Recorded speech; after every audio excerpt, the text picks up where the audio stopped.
Don't record things on your phone, so it shits itself. Your boy's cut a hole for his clutch and master cylinder. Holes have been drilled, so your boy also went out and locked his car. I'm so profesh. Yes, I need to clean out my shed before any of y'all comment. So, there's my cliche. Oh shit. If you look up there, you can, not really, but you can see the hole. So, I'm gonna put my clutch pedal in, and again, I'm on my phone, I'm alone, so I can only do this by myself, so BRB, my guys. Okay, guy. So, clutch pedal is unmounted. Put the slave and drop a nut, and by slave I mean master. Put that in there. Slap a bolt on there, you guys didn't even see that. And the sun's like bamboozling my camera.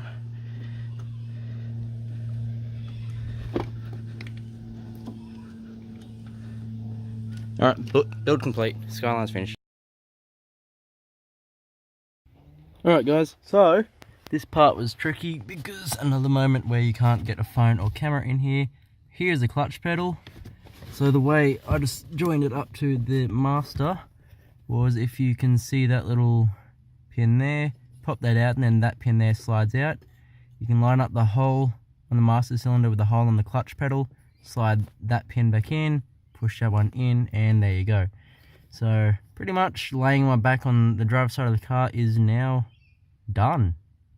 No more of it. I've got a clutch pedal.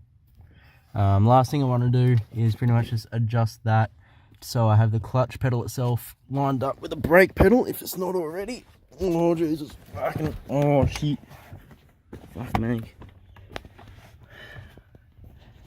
So you can't see shit right now because light. There you go. So yes, I mean it's a little bit higher, but oh well. Could always trim the brake pedal to make it look more legit, but that is the auto pedal, and it used to go out to there, but angle grinder life because I couldn't be bothered looking for a new pedal when I could just make my auto one do. But yeah, now I have clutch pedal. Yeet. But no clutch and no gearbox and no clutch fluid, so it just does that. Alright, so let's move on to the engine. Okay, so now that the work on the car, well, inside the car is done, and we're doing engine stuff. Thankfully the engine is out of the car, so it makes life a lot easier. I have some bread. I'm going to go feed the ducks. Let's go. By that I mean auto spigot bearing, bush thing, whatever the fuck it's called. Get out of my engine.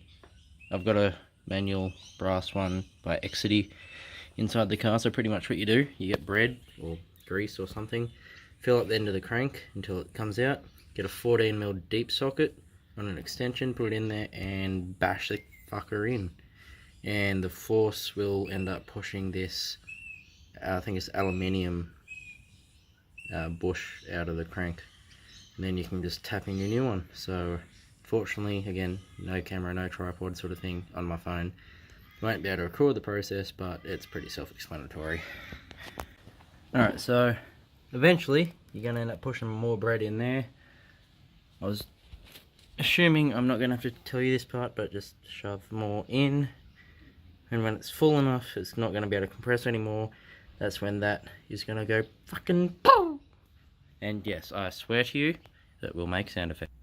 Alright, with the help of a mate bringing a puller over, I need a light. The manual spigot bush is finally in. If you all want to know the part number, there you go. And the auto one is out